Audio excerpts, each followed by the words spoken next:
Carita Parks with Bowie TV. It's another day of training camp at the Under Armour Performance Center. It was a pretty standard day of practice, but there are a couple things that I do want to note.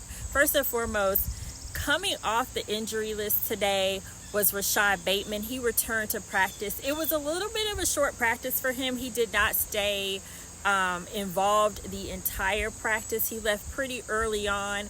Afterwards, Coach Harbaugh said that he's still trying to work his way in and that there's typically a ramp-up plan when guys are coming off of an injury, and his midsection has been bothering him off and on during camp.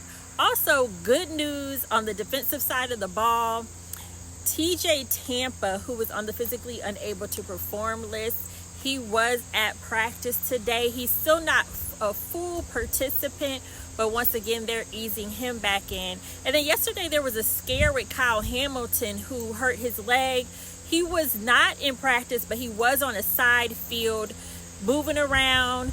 So clearly it's not as bad as everyone thought. Coach Harbaugh said it's more of a sprain. So we'll see how that comes along, because we know how important Kyle Hamilton is to that secondary. In addition to that, a couple of guys who stood out today. I did feel like wide receiver Anthony Miller, who was signed last week, had some really nice plays today. He had a reception from Lamar Jackson that was at least 10 to 15 yards, and the crowd reacted to it, and he was pretty hype afterwards. In addition to that, earlier in practice and one-on-ones, he got some good separation on Daryl Worley and was able to pull that in for a would-be touchdown. So to me, he is someone to keep an eye on and could be in the mix somehow, especially if wide receiver health does become an issue as we get into the season. Once again, we talked about Ardarius Washington last week when he had a pick six. Today, he really had a nice leaping pass breakup in coverage on Nelson Aguilar. So he continues to stack some good days.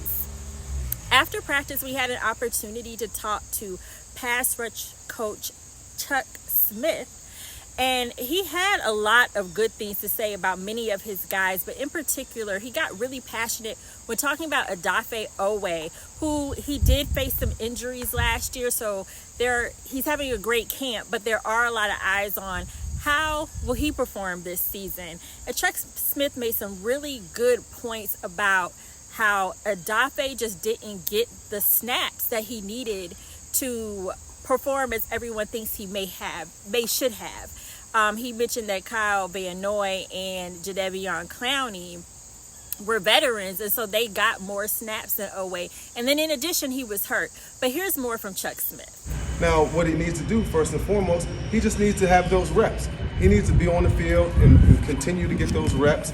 He needs to continue to do as he's doing now, playing fast, executing his moves and things like that. And, if he gets those 5 games and those other arguably 400 or 500 reps, he's a double-digit sacker. In addition to Chuck Smith, we also had an opportunity to talk to Kyle Van Noy afterwards. And something that happened in practice today that I think connects a little bit to what Van Noy was saying about Lamar Jackson is on a play when Lamar threw a pass to Isaiah Likely, it was broken up by Marcus Williams. Lamar clearly thought that Williams should have been penalized. So he was looking at the iPad and he went over to the referees. He went to 2 referees and he was pleading his case, whatever that may be. We don't know what the outcome of that conversation was, but it was Lamar Jackson taking a leadership role. And Kyle Van Noy basically alluded to how Lamar Jackson has stepped up even more in that way and how he is communicating. Here's what Van Noy had to say. His leadership skills being off the field is grown, and then his leadership skills on the field is grown. Just wanting something done precisely and going and communicating that. This is Carita Parks with your Ravens Rundown. Be sure to stay tuned to Bowie TV Sports for all of your Ravens content.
good camp practice. So the guys really got locked in and focused on trying to improve.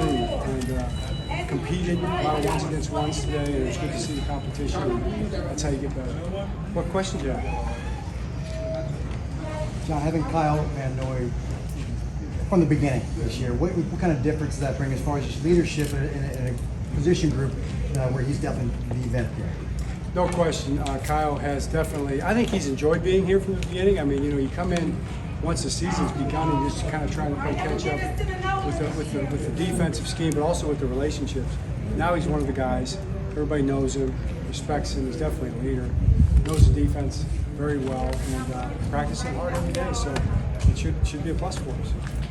John, in regards to Chuck Smith, having him last season, definitely improved your pass rush. You have a fear within a position as pass rush coach, more specifically, just with his specialty being in that avenue, just how much is that beneficial for you?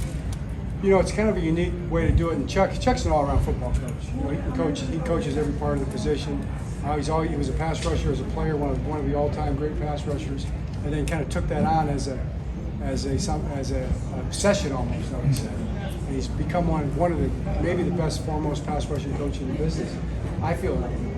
So to have him here with our guys, I mean, it speaks a lot to what I think the way the guys are building into his style and what he teaches, and I know they love it. They love learning from him. So let's see where things is. It was good last year. John, along those lines, how much did Chuck contribute to the decision to get these Isaac in this draft? Yeah, Chuck was part of that for sure. I mean, he's looking at all the pass rushers and all the traits of those outside backers generally. So he had a big influence here. Coach, Tampa and Bateman were back in practicing. Sort of easing them back in to flow up the station. Yeah, they always have a sort of a ramp-up plan that we try to abide by and follow, and those guys are on that path. It was good to see him back out there. John, we saw Kyle Hamilton at the very beginning go to work with him. Train. Do you have an update on him, and what's kind of your plan for him the next 2 weeks? Right. Well, yeah, we kind of ramp him back a little bit. He's good. You know, it's kind of a sprain. I'd say a sprain. And so we got out there and moved around a little bit today, and we just kind of progressed each day a little more. Get out there going. And we saw Rashad just take that one rep in the one-on-ones. Is it just Rashad Bateman? Is it just a matter of a pain issue, more of an injury thing, working his way back from? Yeah. Do we really need to get into all that specifically? Okay, I appreciate that. He'll be okay. He'll be fine. He's trying to get himself out there and as much as he can, and he'll be out there soon. Arterius Washington's had a couple of really good practices in a row. Coaches have spoken very highly of him over the last season and a half or so. Talk about what you've seen in his development over the last little bit. Yeah, you know, it's funny. Darius and I had a conversation today in my office, and it was a good one. It wasn't called to the principal's office. It was just to kind of talk about his vision for the season, what he thought he could accomplish. And he's playing at a high level. You saw it today. He's playing both safety positions. He's playing the nickel. And he could play the corner outside if he had to. He got get you out of the game, and he could go in a dime if he had to. He knows the defense that well. His style is pretty much patented. That's his style, the way he plays. And I think it's a style worthy of emulating. So very glad he's on the team. John, if you could boil down what it is about Josh Johnson that's kind of earned your confidence over the years, what is it? Yeah, I mean, Josh Johnson's a vet. He's a pro. When he's played in games, he's played good football in games. Hasn't been a lot, but he's played good football in games. He's going to run our offense well. We love Josh. What does that ramp-up plan look like? Would you like to see him in the preseason? I would love to see him in preseason. It's going to depend on his ability to do it with the recovery from bilateral sports hernia surgery. So I think he got a good shot. We just have to see how it comes along in the next week or so. Hey, Coach, on the tight end position, how do you see Carita Ismail evolving in the passing and blocking game? You know, he's kind of a surprise as a blocker and the physicality. We saw it out there today. He's definitely a player, NFL player and coach's kid. I mean, he's tough. He's not afraid. He throws it in there and plays bigger than his size, and I think he's doing a good job. As you've reached this point of training camp, several weeks in, how do you kind of see the team come together around the vision that you set out at the start of this and building around that? You say that again, it's a complicated question. I lost you there. Just how has the team kind of come together around the vision that you set out at the start? Well, how the teams come together around the vision, that is kind of a complicated question. I would say very well, and I think the vision, what you become as a football team, is a product of the people who do it and what they do. You know, what happens every day and things and challenges that you have and the obstacles you have to overcome and how you approach those things. And if you're willing to keep fighting and keep getting back up and never quit, then you know it's not, the fight's not over until you say it is, no matter what happens. And that's it's a big statement, but camp's a little bit like that. You know, you got to keep going back every day and come out and grind and try to become better, become a better player, a better team every day. And I think our guys are doing that, and that's really the task at hand right now. John, Ardarius had another nice practice today. He's really had a lot of them throughout camp. How significant, you know, is obviously just one is being healthy, and then obviously his development in terms of the secondary, especially with Arthur dealing with the knee and some other things. Can you ask me that again? Ardarius, how significant is it having him out there and seeing him making the plays he's probably? Oh, the same question you asked. All right. It's very significant. Sorry. He's playing very well, and I would just say it's, I mean, you're right. I mean, it's great to have him out there. He's been hurt a couple of years. And he's not. He's healthy, and I think he's fulfilling what we always hoped he would do. And I really expect him to have a big year. I think he's going to play great football for us. So it's a big deal. Yeah, absolutely. Do two more. Did Lamar get the answer that he wanted when he showed the refs the iPad of the yeah, good question. I don't know. It's a great question. Well, that's the best question of the day right there. Should we end it on that? All right. That'd be nice. You don't have me for 2 more days, so it's probably I think I need a... So rated. That's funny. That's good. You're good. You Good still feel memory. that way after being out here these last few weeks? Yeah, I mean, for me, I'm here, so I'm gonna do what I have to do to get better, right? That was then. This is now. We're getting better as a unit. Just the growth from the first day on the field to where we're at now, offensively, defensively, and special teams with the new schemes and new rules that are in place. Just everybody getting comfortable, and you can see a huge difference. And we're just getting better. And I know it's cliche to say, but after being on the first day to where we're at now, it's like a sigh of relief because it's like everybody's finally feeling comfortable and learning kind of what is expected. Younger guys and then the older guys trying to continue that standard that's been in place. When you get to the point where you get to... That was good. Thanks, You I fully know, did like- right there. But when you get to the point where you get to choose what team that you want to go to, as a pass rusher, how much of a draw is it that you get the chance to work with Chuck Smith? Yeah, that's a really good question. I think it's a big draw right now because not many teams have somebody that's like him, that has played in the NFL a long time and was successful and is a high-level coach that is teaching technique. A lot of places worry about scheme. This place worries about scheme and technique, and he's a pass rush technician, and he's very, very good, and he's helped me a lot in my career, and he's helped other players, and I'm excited to get back to work with him again.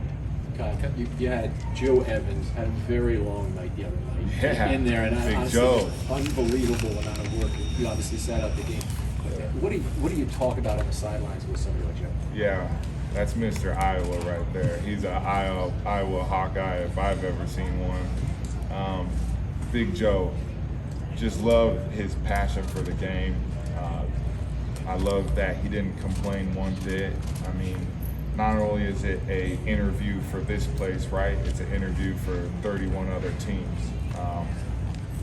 And he did a really good job. Obviously, he wasn't perfect, but to play as many snaps as he did, and his pass rush and just being all over the place, I was proud of him. And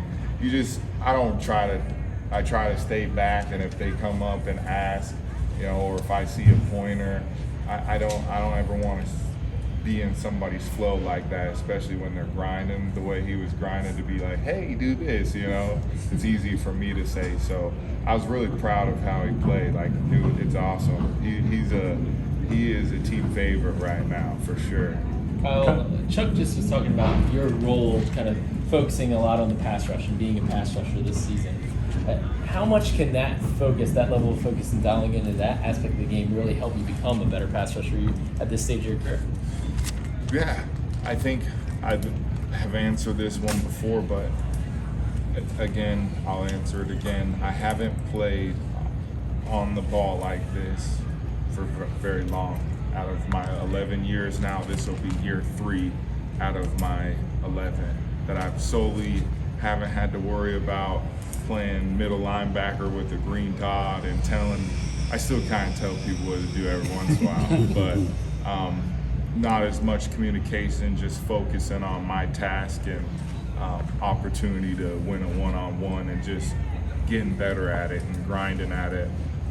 It started back this offseason with my pass rush coach in Salt Lake, who we grinded it a lot, and then with Chuck, grinding it when I've gotten here to just get better. And then not only myself, but to continue to harp on the other guys too.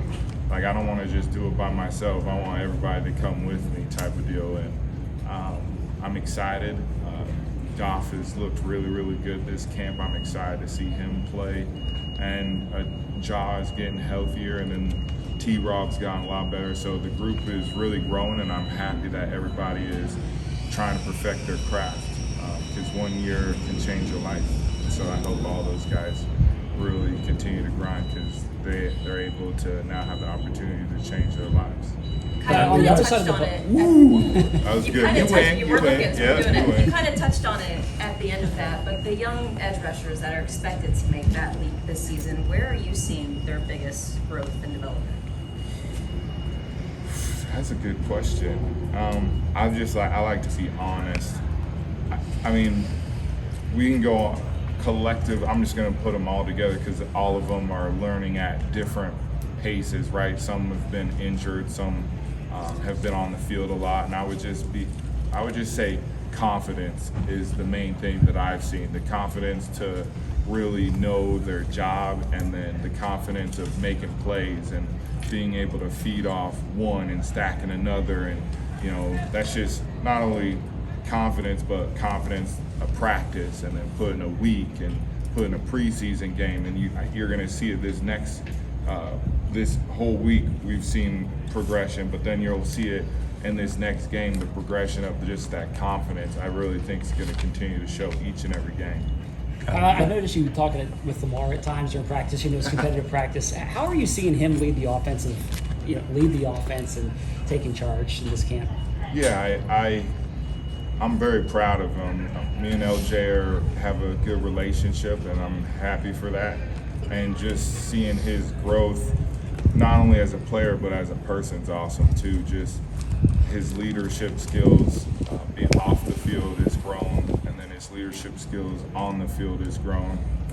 Just wanting something done precisely and going and communicating that, and then just talking trash. He's always going to do that. So it's always fun to have those competitive periods against them, and just him working on his craft. You can see his mechanics. You can see him, pushing the ball down the field, and then just running right now. I don't know very many people right now that can catch him. I mean, he's one of one, and it's been really impressive to see him in the open field during practice. Obviously, we're not tackling, but there are a lot of misses are happening. So it's fun to go against a top quarterback like that every day to get better, and just excited to see what he's going to do this year. One more, please. Kyle, when you came here last year, you saw Ronnie Stanley grind through some of the minor injuries that he had to deal with. Yeah. What have you seen from him with, coming up on, I guess, 3 or 4 weeks now of injury-free camp for him? It seems like he's been pretty strong all throughout it. How do you feel about being the last question, though? I'm used to it, honestly. Okay. Winner. Ronnie's done a really good job of blocking out the noise. I know he dealt with it a lot last year, and it's tough. I've been in that situation too.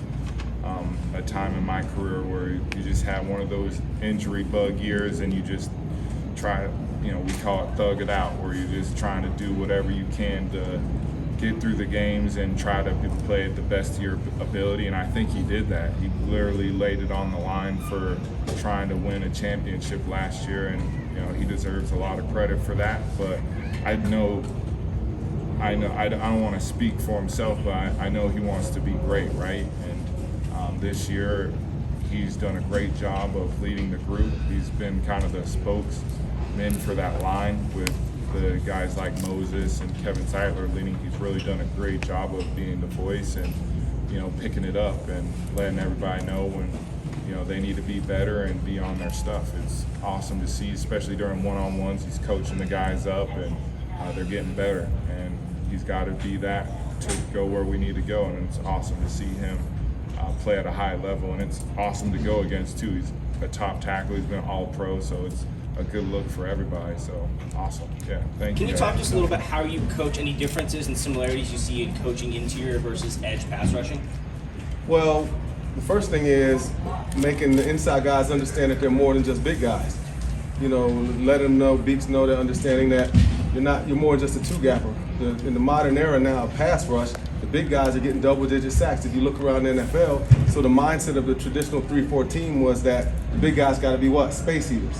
Now, as you see from a guy like Metabeke and some more other guys that can, really rush the passer and around the league, you try to explain to them. It's a mindset initially about, how do I see myself? Because if you pigeonhole yourself into I'm just a big guy, two-gapper, then you always be that way.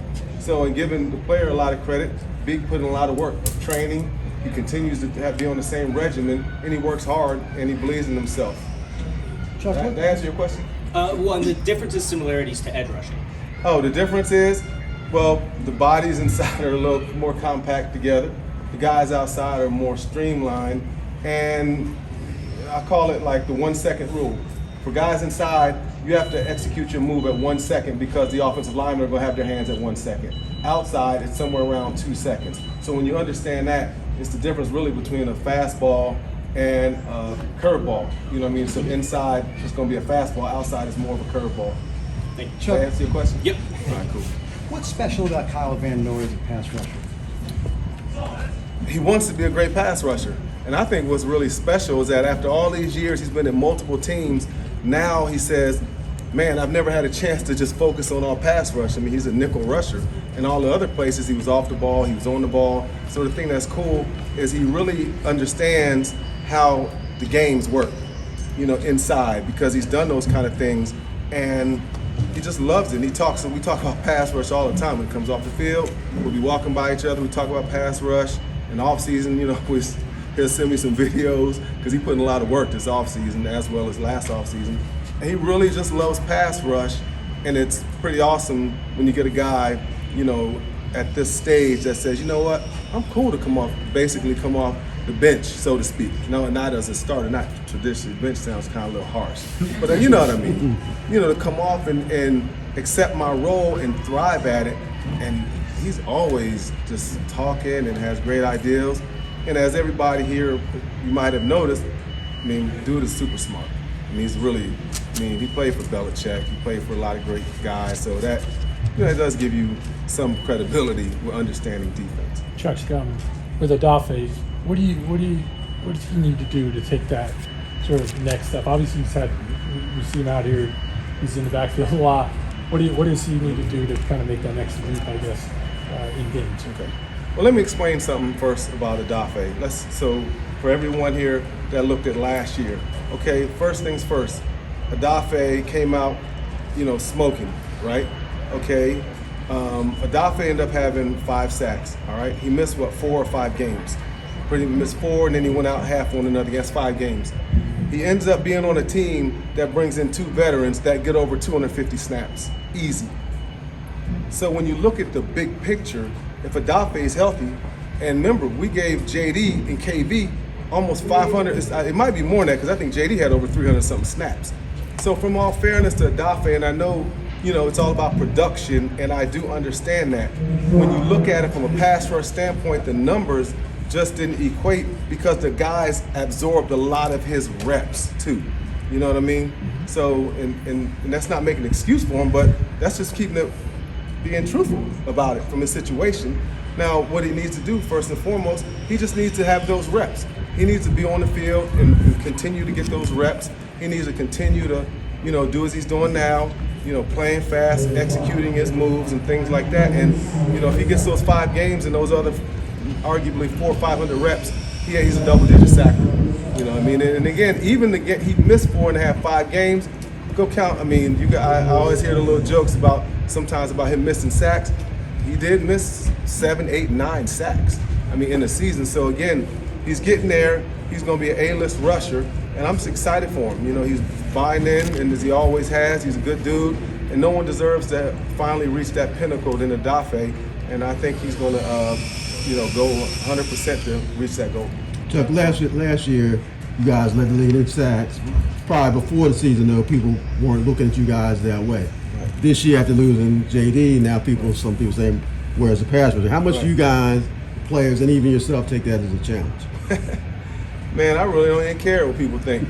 Being honest with you, because at the end of the day, we're going to go out and do our best.